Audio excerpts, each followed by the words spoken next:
Esta semana se confirmó algo que muchos ya veían venir, pero ahora con el peso de una resolución de la Suprema Corte de Justicia de la Nación. La Unidad de Inteligencia Financiera puede bloquear cuentas bancarias sin necesidad de una orden judicial, sin tener que pedir autorización previa a ningún juez y sin pasar por ese proceso anticipado que los abogados de Alito Moreno habían utilizado como defensa cada vez que la UIF movía una pieza contra el patrimonio del exlíder del PRI. 6 ministros contra 3.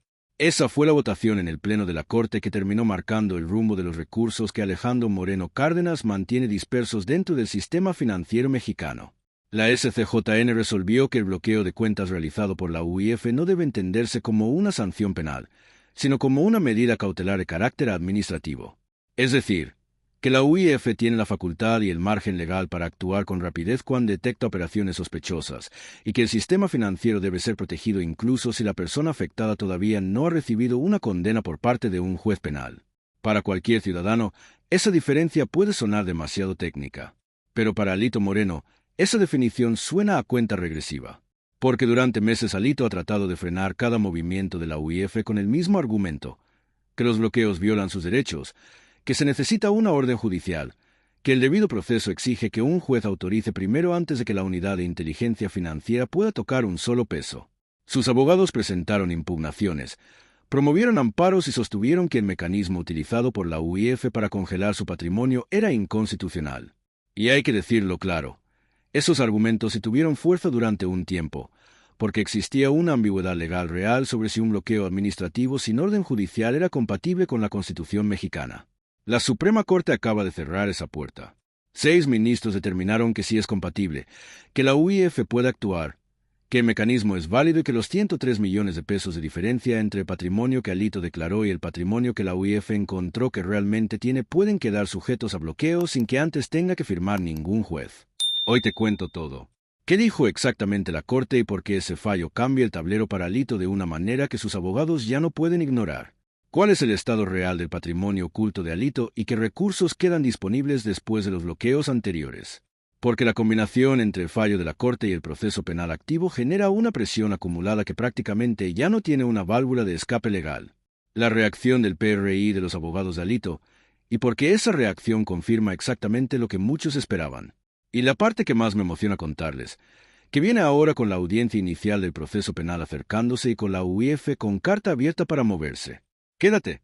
Para entender por qué el fallo de la Corte tiene tanto peso en el caso de Alito, primero hay que entender cómo funcionaba el escudo legal que sus abogados utilizaban antes del 6 de abril. La UIF cuenta con una herramienta clave, la lista de personas bloqueadas. Cuando una persona entra en esa lista, las instituciones financieras que operan en México quedan obligadas legalmente a detener de inmediato todas las operaciones relacionadas con esa persona. Cuentas congeladas, transferencias suspendidas, tarjetas inutilizadas. En términos prácticos, la persona afectada queda fuera del sistema financiero formal hasta que la propia UIF decida retirarla de esa lista o hasta que un proceso legal determine algo distinto. La base jurídica de ese mecanismo está en el artículo 115 de la Ley de Instituciones de Crédito. Y hasta el 6 de abril de 2026, ese mecanismo tenía una grieta legal que los abogados de los afectados sabían aprovechar. El argumento central era que un bloqueo de cuentas sin una orden judicial previa violaba el derecho de audiencia, el debido proceso y la presunción de inocencia que protege la Constitución mexicana.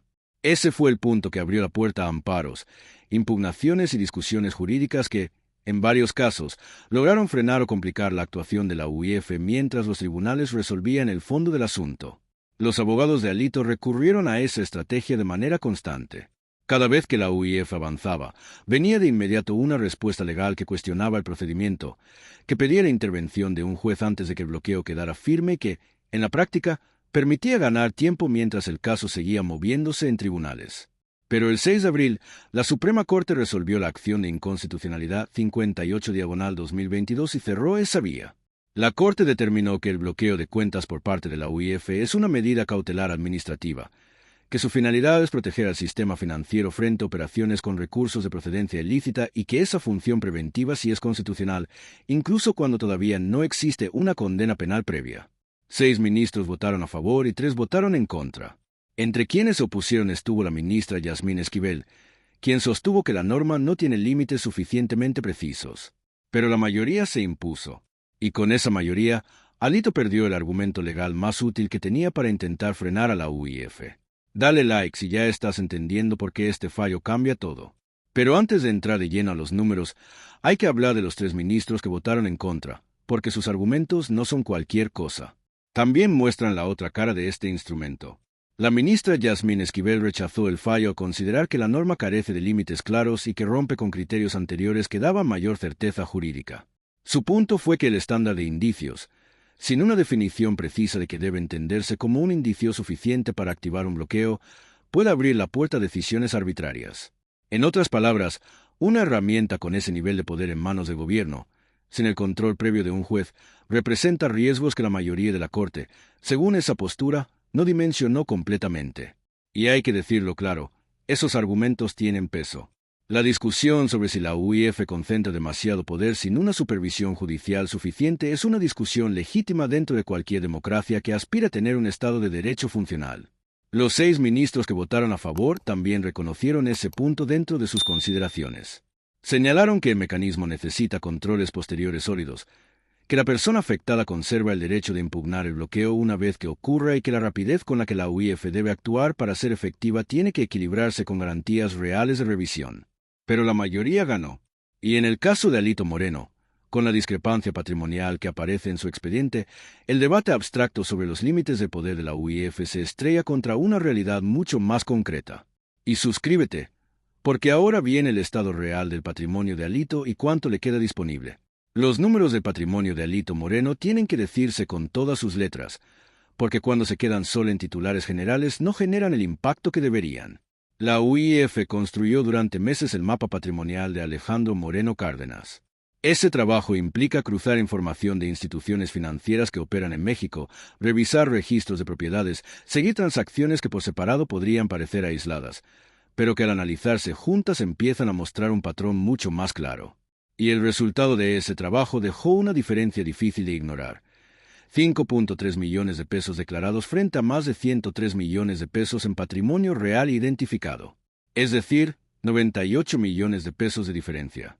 Para ponerlo en palabras que cualquier mexicano pueda dimensionar, el sueldo mensual de un maestro de primaria en México ronda los 15,000 pesos. Si alguien quisiera juntar 98 millones de pesos con ese ingreso, sin gastar un solo peso en comida, renta, transporte, familia o vida diaria, tendría que trabajar más de 540 años. Alito Moreno fue gobernador de Campeche durante 6 años. Antes de eso, fue diputado federal y presidente municipal. Su trayectoria política lleva décadas. Sí, pero sus ingresos como servidor público nunca alcanzan para explicar una acumulación de ese tamaño. Los números no cuadran. No cuadran desde ningún ángulo que no obligue a responder una pregunta central. ¿De dónde salió esa diferencia? Las 23 propiedades que la UIF ubicó dentro del mapa patrimonial real reflejan esa diferencia en bienes concretos. Departamentos en la Ciudad de México, en zonas donde el precio por metro cuadrado está completamente fuera del alcance de cualquier salario ordinario de funcionario público. Propiedades en estados del interior del país. Terrenos cuya compra, en algunos casos, coincide con etapas de mayor adjudicación de contratos durante el gobierno de Campeche. Parte de ese patrimonio ya había sido bloqueado antes del fallo de la Corte, incluyendo propiedades y cuentas previamente identificadas. Pero la estructura legal que los abogados de Alito utilizaban para impugnar esos bloqueos todavía les daba cierto margen para mantener algunos recursos en movimiento mientras los procesos legales avanzaban en tribunales. Ese margen acaba de reducirse de manera drástica con el fallo del 6 de abril. Comparte el vídeo, porque ahora viene lo que este fallo significa para la audiencia inicial del proceso penal. Y esa es la parte que más puede doler. Aquí mi primera pausa de suscriptores. Si este análisis te está ayudando a entender de forma completa el cerco financiero sobre Alito Moreno y lo que el fallo de la Corte cambia en su caso, suscríbete. Un clic en el botón rojo, campanita activada y mándale este video a quien quieras que entienda qué está pasando de verdad. Gracias. Seguimos. El proceso penal contra Alito Moreno tiene una audiencia inicial que sus propios abogados, según se ha comentado en privado, describieron como inminente. Y el fallo de la Corte llegó justo en el peor momento posible para esa audiencia, porque agrega un elemento que cambia el peso del expediente de una forma que ningún comunicado de prensa puede borrar. La audiencia inicial es el momento en el que la Fiscalía General de la República presenta el expediente ante el juez. Ahí aparecen los cargos formales, la evidencia, El mapa patrimonial de la UIF con los 98 millones de pesos de diferencia, los contratos de Campeche con las irregularidades documentadas, los audios de Laida Sansores autenticados donde la voz de Alito dice lo que dice, y los testimonios de colaboradores que decidieron hablar con la Fiscalía. Ese expediente ya era fuerte antes del fallo de la Corte. Pero ahora el fallo suma algo que antes del 6 de abril no tenía el mismo peso. La confirmación de que los bloqueos de la UIF, que forman parte del mapa patrimonial del caso, son legítimos, son constitucionales y que los recursos afectados por esos bloqueos pueden sostenerse dentro del proceso penal sin que la defensa pueda atacarlos con el argumento de inconstitucionalidad. Eso le quita a la defensa de Alito uno de sus ángulos más útiles dentro del proceso penal. Porque si los bloqueos de la UIF fueran inconstitucionales, la defensa podría intentar que el mapa patrimonial construido a partir de esos bloqueos quedara fuera como evidencia. Pero si los bloqueos son constitucionales, ese argumento se cae. Y entonces el mapa patrimonial entra al proceso con todo su peso. La Suprema Corte dijo que si son constitucionales. 6 contra 3. Los abogados de Alito ahora van a tener que buscar otro ángulo de defensa. Y el problema para ellos es que esos ángulos se van cerrando cada semana que pasa. Quiero hablar de la reacción del PRI y de los abogados de Alito frente al fallo de la Corte, porque esa reacción trae su propio chisme político y revela mucho sobre cómo está realmente el caso por dentro. La respuesta pública fue la que cualquiera podía anticipar, que el fallo de la Corte representa una herramienta de persecución política que le entrega al gobierno facultades excesivas para golpear a sus adversarios sin el control judicial que exige un verdadero Estado de Derecho, y que los 3 ministros que votaron en contra tenían razón al advertir que el estándar de indicios es ambiguo y puede utilizarse de manera arbitraria. Y hay que decirlo claro, esos argumentos tienen algo de sustancia cuando se discuten en abstracto. La ministra Esquivel señaló un punto real, una norma que permite bloquear cuentas con base en indicios, sin definir con precisión que debe entenderse como un indicio suficiente, si puede abrir la puerta a excesos. Ese debate jurídico existe, no es inventado y tiene participantes legítimos. El problema para el PRI y para los abogados de Alito es que ese argumento pierde fuerza cuando se aterriza en el caso específico. Porque el patrimonio que la UIF bloqueó no necesita demasiada interpretación para que el problema salte a la vista. 98 millones de pesos de diferencia entre lo declarado y lo real. 23 propiedades sin declarar. Un mapa patrimonial con una discrepancia de 98 millones de pesos habla prácticamente solo. No hace falta que un abogado lo traduzca demasiado. Cuando los abogados de Alito salen a decir que el fallo de la Corte es peligroso porque le da demasiado poder a la UIF, están planteando algo que, en términos generales, puede ser discutible y hasta atendible. Pero en el caso concreto de su cliente, ese argumento se vuelve difícil de sostener sin que cualquiera que esté escuchando piense inmediatamente en los 98 millones de pesos. Y hay algo en el tono de las declaraciones del equipo de Alito esta semana que, según periodistas que han seguido el caso de cerca, se resume en una frase muy clara. Están hablando menos. Los comunicados son más breves. Las apariciones públicas son más medidas. Las respuestas son más cortas. Ese nivel de fuerza retórica que caracterizó al equipo de Alito durante los primeros meses del caso, cuando todavía parecía que podían construir una narrativa de persecución política lo suficientemente fuerte como para frenar el proceso, se está apagando poco a poco. Ese silencio relativo, esa manera de decir menos, esa economía de palabras en los comunicados de esta semana, deja ver algo importante. El equipo sabe que los instrumentos legales disponibles se están reduciendo.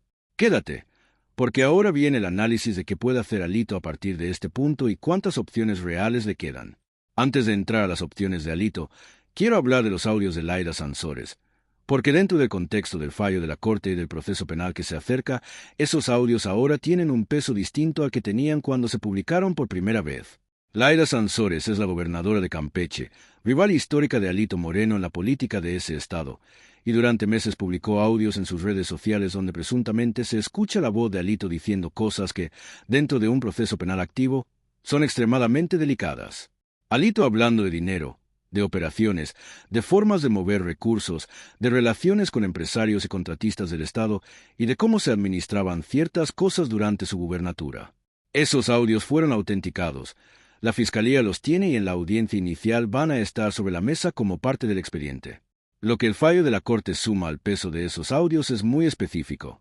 Antes del 6 de abril, la defensa todavía podía intentar desacreditar el mapa patrimonial de la UIF cuestionando la constitucionalidad del procedimiento con el que se construyó. Después del 6 de abril, ese cuestionamiento perdió su principal soporte legal. Y eso significa que, cuando esos audios se escuchen en la audiencia inicial, ya no podrán presentarse en un escenario donde el mapa patrimonial que los respalda tenga encima una sombra constitucional fuerte. Los audios y el mapa patrimonial van a llegar juntos al proceso penal, con un peso combinado que la defensa ya no podrá debilitar usando el argumento constitucional contra uno de los dos. Y aquí aparece la pregunta que más se repite entre los analistas que siguen de cerca el caso de Alito Moreno. ¿Qué opciones reales le quedan? La primera opción era sostener la narrativa de persecución política. Durante meses, el equipo de Alito construyó el argumento de que Sheinbaum estaba usando las instituciones para quitar el camino a sus adversarios políticos y que el mismo estándar de rendición de cuentas que se aplicaba contra Alito no se aplicaba contra los gobernadores de Morena. Esa narrativa todavía tenía cierto atractivo hasta que Rocha Moya renunció al gobierno de Sinaloa y quedó sin fuero 3 días después de que DOJ presentó cargos contra él.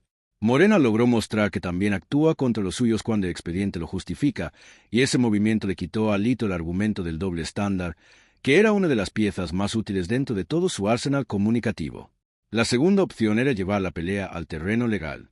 Impugnar cada movimiento de la UIF, cuestionar la constitucionalidad de los bloqueos, usar los tribunales para frenar el avance del proceso, por lo menos, para comprar tiempo mientras se armaba otro tipo de defensa. Esa estrategia funcionó parcialmente durante un tiempo, pero acaba de perder su principal soporte con el fallo de la Suprema Corte del 6 de abril. La tercera opción es el silencio estratégico. Dejar de dar conferencias de prensa sobre Rocha Moya y sobre la narcopolítica de Morena. Dejar de generar titulares que colocan su nombre en los medios justo en el peor contexto posible. Concentrar toda la energía en la defensa legal interna mientras el proceso sigue avanzando. Esa opción tiene lógica. Cada declaración pública que Alito haga puede terminar siendo usada en su contra cuando llegue la audiencia inicial. Pero el silencio también tiene un costo político. Porque sin una narrativa pública fuerte, el expediente de la Fiscalía ocupa todo el espacio disponible. La cuarta opción es la que nadie dentro del equipo de Alito dice en público, pero que algunos de sus colaboradores más cercanos describen como una conversación que sí existe. Explorar si hay condiciones para algún tipo de acuerdo con la Fiscalía que permita resolver el caso de una forma políticamente manejable para todas las partes. Esa conversación, si realmente está ocurriendo, tiene sus propios tiempos, sus propios actores y producirá lo que tenga que producir cuando sus participantes decidan mover las piezas. Lo que sí queda claro es que las opciones de Alito se cerraron de manera muy concreta esta semana. Y el cerco financiero, con la UIF respaldada por la Suprema Corte, se convirtió en el instrumento que más presión práctica puede ejercer sobre alguien que tiene recursos ocultos dentro de un sistema financiero donde los escudos legales ya no funcionan como antes. Aquí mi segunda pausa. Llevas un rato aquí y esto que estás escuchando es el análisis más completo sobre el impacto del fallo de la Corte en el caso de Alito que vas a encontrar hoy. Suscríbete, activa la campanita y mándale este video a quien quieras que entienda qué está pasando de verdad. Gracias. Quiero hablar de algo que se perdió en buena parte de la cobertura del fallo de la Corte, porque muchos análisis se quedaron atrapados en la parte jurídica y técnica. Lo que este fallo le está diciendo a todos los políticos mexicanos con patrimonios que no corresponden a sus ingresos declarados. Más allá del caso específico de Alito, el fallo de la Suprema Corte no tiene nombre propio. No dice Alito Moreno en ninguna de sus líneas. Lo que resuelve es una acción de inconstitucionalidad sobre el mecanismo general que permite a la UIF bloquear cuentas sin una orden judicial previa. Pero sus consecuencias van mucho más lejos que un solo expediente. En México hay un número importante de funcionarios públicos activos y exfuncionarios cuyo patrimonio tiene una relación difícil de explicar frente a los ingresos que declararon oficialmente. Y ese grupo no pertenece a un solo partido. Incluye perfiles de distintas fuerzas políticas, de diferentes niveles de gobierno y con diversos grados de exposición al monitoreo financiero que la UIF realiza de manera sistemática sobre las personas políticamente expuestas. Para todos esos actores, el fallo del 6 de abril modificó el cálculo de riesgo de una forma muy concreta. Antes del fallo, el bloqueo de cuentas por parte de la UIF podía intentar frenarse mientras los abogados cuestionaban su constitucionalidad. Después del fallo, ese freno perdió fuerza. La UIF puede actuar con la rapidez que necesita el sistema financiero para que el mecanismo sea efectivo como instrumento de control, sin que la impugnación constitucional sea ya una ruta viable para detener el bloqueo desde el inicio. Sheinbaum lo sabe. El equipo de Pablo Gómez en la UIF lo sabe. Y los políticos mexicanos que están observando el caso de Alito como si fuera un espejo donde también pueden verse reflejados, también lo saben. Ese efecto de semeal, ese mensaje silencioso que el fallo manda al conjunto del sistema político mexicano, es tan importante como el impacto directo sobre el patrimonio de Alito.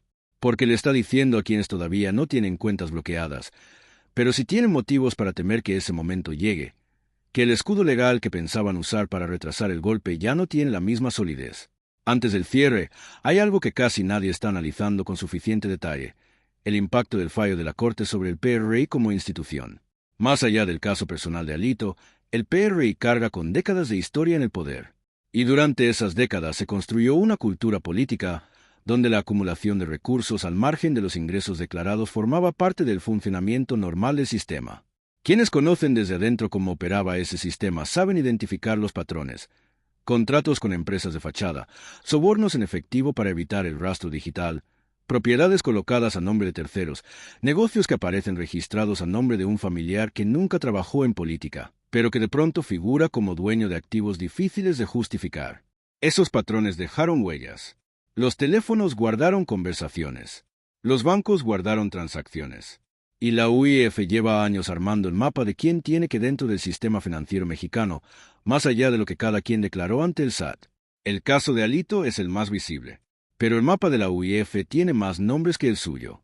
Y el fallo de la Corte, al confirmar que los bloqueos son constitucionales, le está diciendo a cada uno de esos nombres que el escudo legal que pensaban usar para ganar tiempo ya no está disponible con la misma fuerza de antes.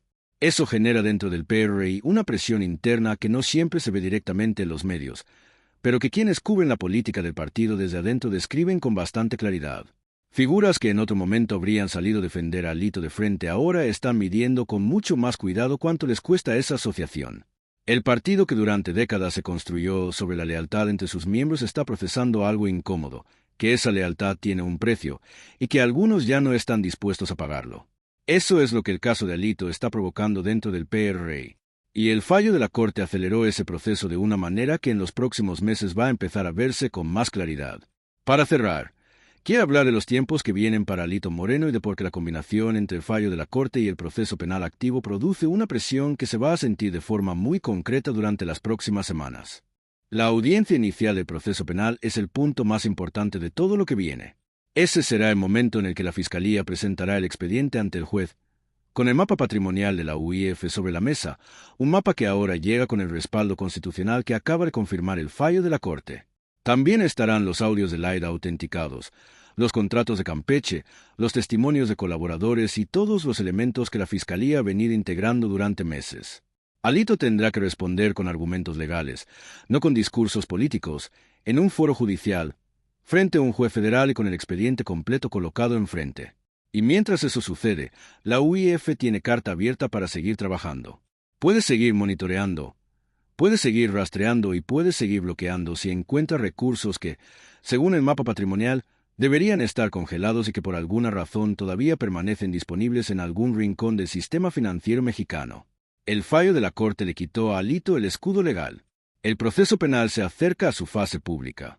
Con la audiencia inicial cada vez más cerca, los bloqueos de la UIF avanzan sin el obstáculo constitucional que durante meses los retrasaba. Y la narrativa de persecución política, que durante mucho tiempo fue el principal activo comunicativo del equipo de Alito, también perdió fuerza cuando Rocha renunció y cuando Morena mostró que también puede actuar contra los suyos. Todos esos elementos juntos, en este momento específico de mayo de 2026, producen la imagen más precisa del estado real del caso de Alito Moreno. Y esa imagen dice una cosa: el cerco se cerró. Dice que los instrumentos disponibles para abrirlo se están agotando uno por uno. Y dice que la audiencia inicial, cuando finalmente llegue, será el momento en el que todo lo construido durante meses se ponga frente a un juez que no decide con base en comunicados de prensa, ni en conferencias sobre la narcopolítica de Morena, ni en declaraciones diseñadas para los medios. Alito lo sabe. Sus abogados lo saben. Y el fallo de la Suprema Corte del 6 de abril acaba de confirmar que el escudo más sólido que todavía le quedaba ya no está ahí. Gracias por quedarte hasta el final. Dale like si este análisis te ayudó a entender mejor el cerco financiero sobre Alito. Suscríbete si todavía no lo has hecho. Activa la campanita y comparte este video con quien quieras que entienda qué está pasando de verdad con el caso del ex líder del PRI. Nos vemos muy pronto.